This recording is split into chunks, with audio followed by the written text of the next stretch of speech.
Um, so thank you. This is Glen Neath, co-artistic director of Darkfield. As you know, we're bringing Darkfield's Eulogy to Lincoln's Big Spook season this October, and Glenn has kindly agreed to have a quick chat with us about digging into a bit more about Darkfield and some more of the information about the show. So that said and done, let's not hang about.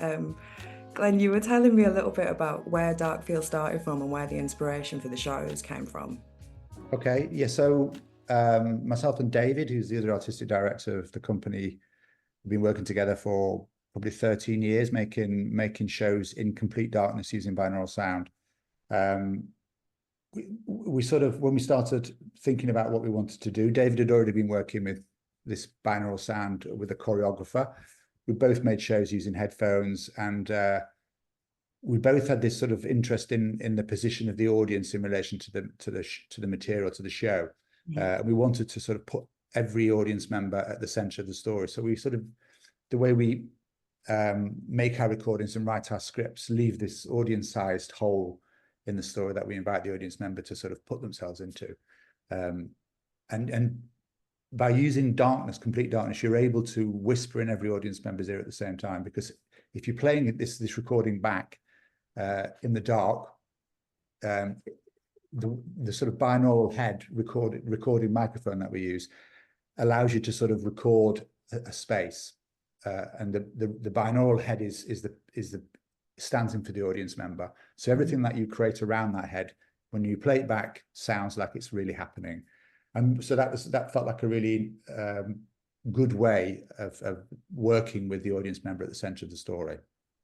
And you'd started originally in theatre spaces, but found that the shipping containers became more of a natural fit.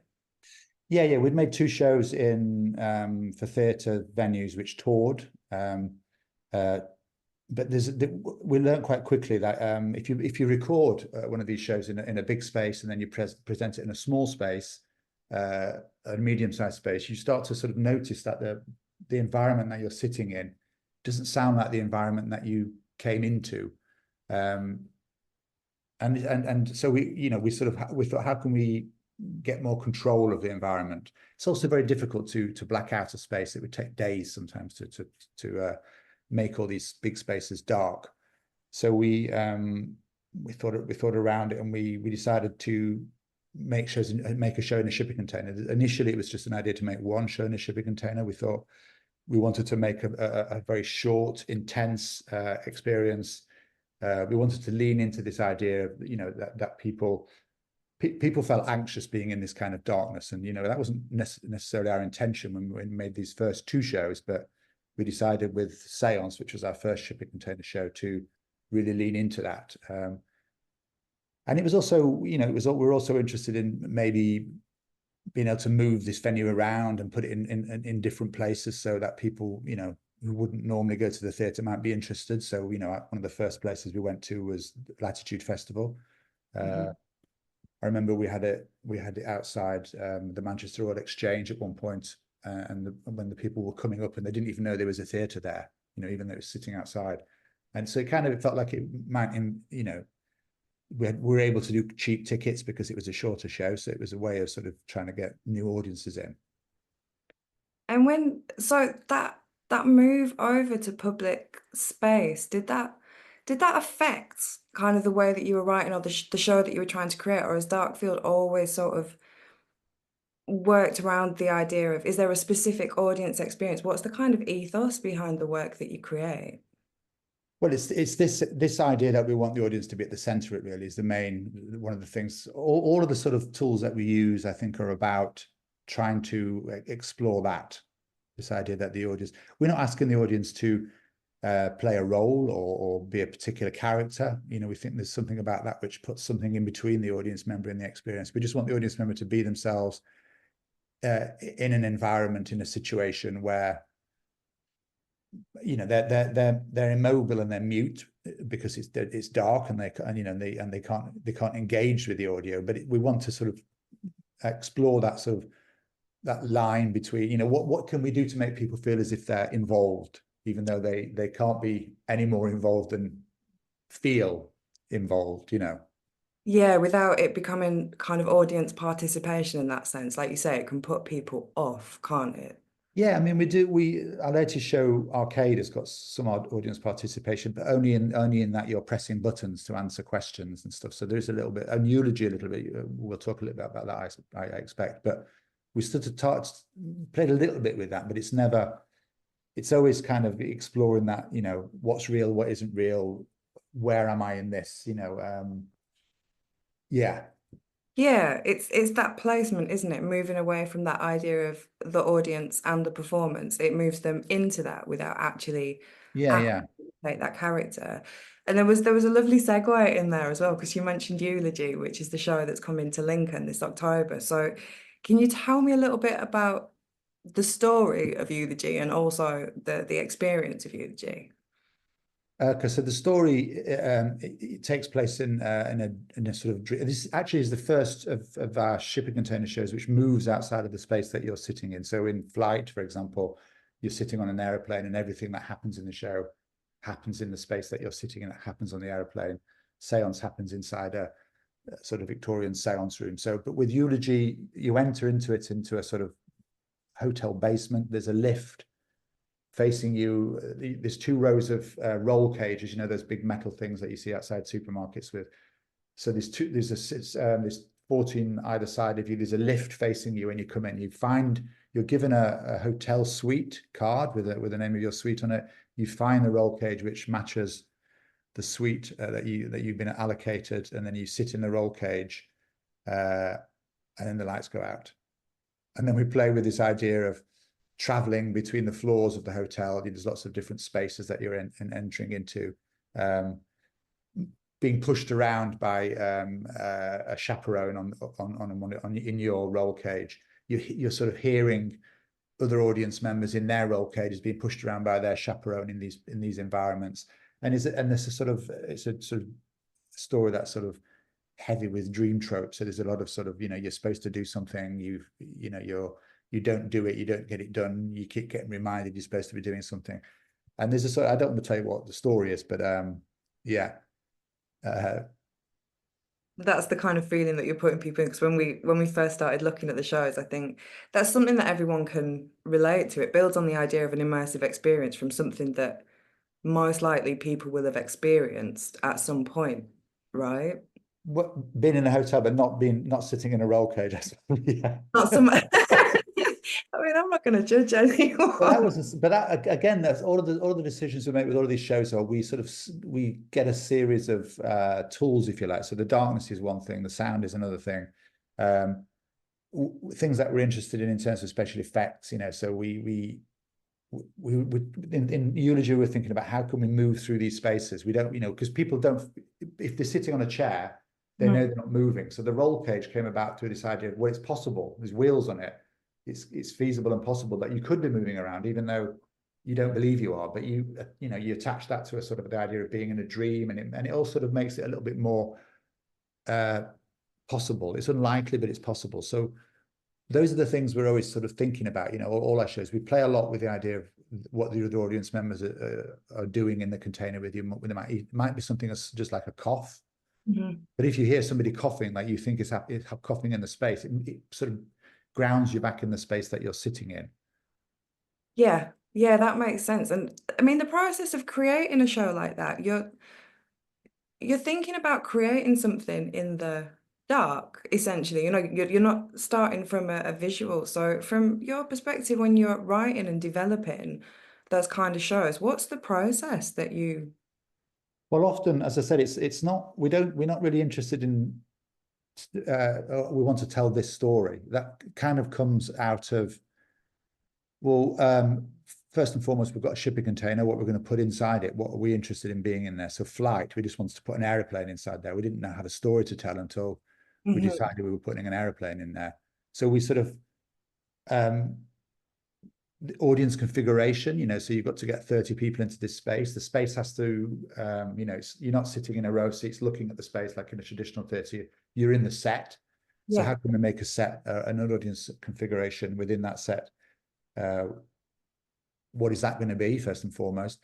you know, when we did Coma, we did this show, we wanted people to be lying in beds, but, you know, what do you do in a bed? You sleep. That didn't seem particularly interesting. So a bit of coma immediately has other connotations.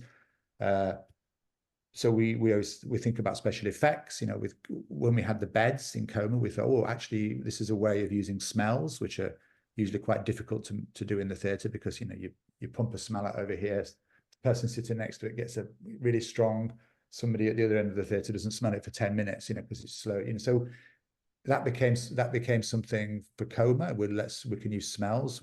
So what smells smell good? So we did Yeah. some research on that. Not many actually smelled like the thing they were supposed to smell like. So we just chose the ones that were good and then fitted those into the story. So it sort of all comes together with all these different elements. Eulogy, I think, was slightly different. That was that felt like there was more of a sort of a narrative to that one than some of the other previous shows. But yeah, that's the sort of way that we work, though. We often come from the other end. We do the story last.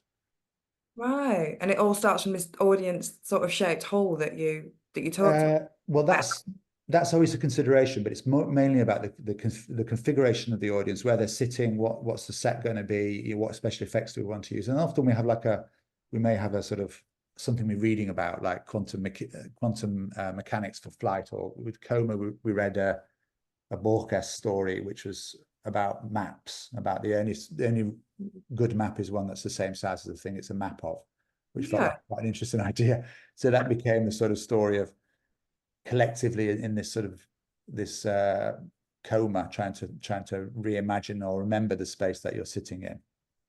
So Right. it's like a sort of little idea like that which we play on, but it's just never really the story that starts it. It's like a concept. I'm a bit stuck on the idea of a map the size of the place. I'm just Right. imagine pulling that back up. Like, Yeah. and so in terms of that as well, you know, Darkfield's used technology in a number of different ways, you know, the shipping containers, but even previously to that in your other work, you know, there's been a lot of use of sound. There's been that integration of digital. And you mentioned as well about that this show uses binaural. So what was technology always kind of a driver for what you wanted to do, or did it become a natural fit? I mean, not really. I mean, binaural sound is quite old. It's like 100 years old. It's maybe it's not been used in the theatre so much until recently, but it's been around for a long time. I wouldn't say that we were necessarily originally driven by technology. We were, you know, we come from a theatre making background, and we were just interested in the role of the audience, really. And binaural sound was something that David had been familiar with. So, you know, we sort of started to explore that. With Eulogy, we applied for a grant, and it needed to have some technology in it. It was a sort of technological grant. So we came up with this idea of using a voice recognition system. And these were all sort of ideas that sort of built on what we were doing. It was like the voice recognition it was there as a sort of tool to augment the audio, to make it feel as if the audience had more agency, and to make the audience still a little bit more unsure whether they were being addressed personally. So we were able to attach these microphones to the headphones, and then we were able to gender the audience by asking what gender they wanted to be. And then every time there was a he, she, or they or something, we were able to point that. So it made it feel almost subliminally that it just didn't jar more than anything. It was like you just felt like you were being addressed.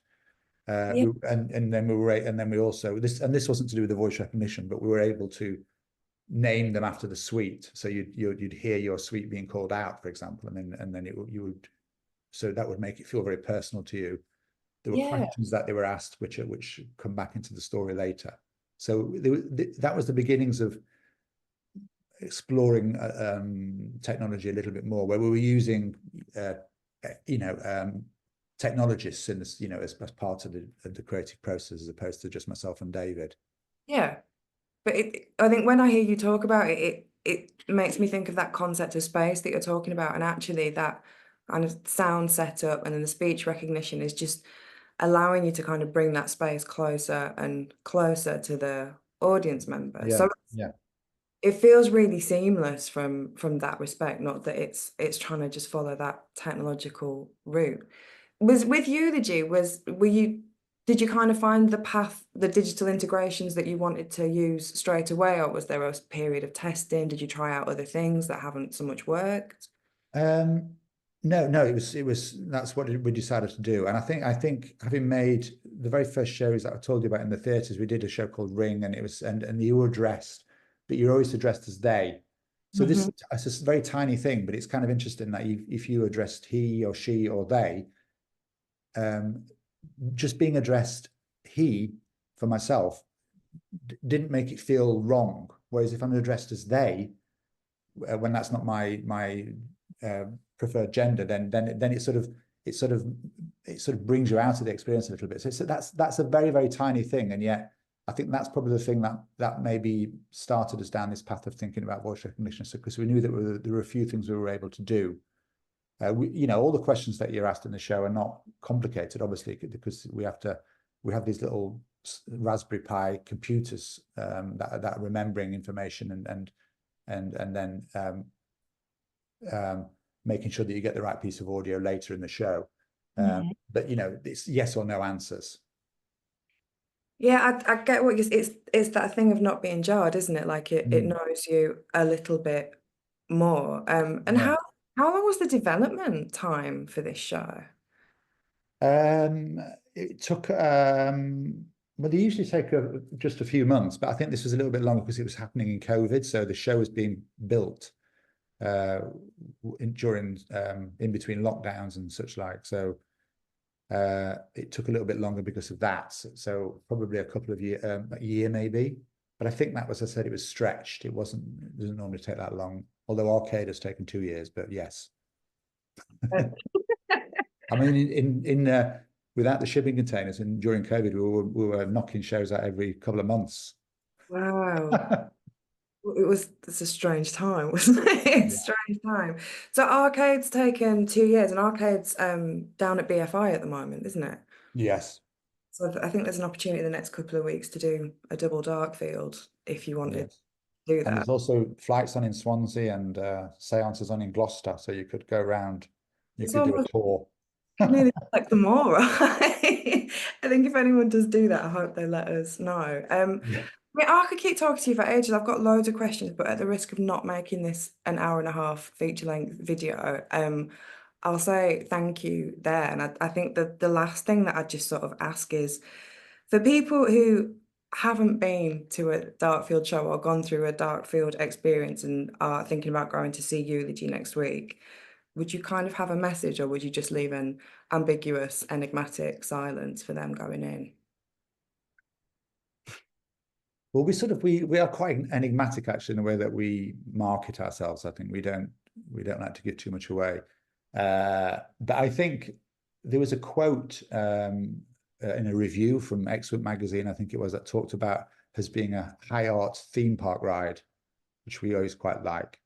We sort of want people to come out feeling like they've had a bit of a thrill, but there's always something a little bit deeper as well to think about if you're, so the quantum mechanics in flight, or this idea of the map in, so they're not just thrill rides, but there's definitely that element to them, but there's also something a little bit deeper. Step to it. That's brilliant. Thank you so much. That's not an easy question to answer, so I really appreciate it. Terrible question. Sorry. But yeah, that's it. Thank you so much, Glenn. Good luck with the other shows, and we can't wait to put Eulogy on next week. Thanks, Sam. Thanks for having us. It's a pleasure.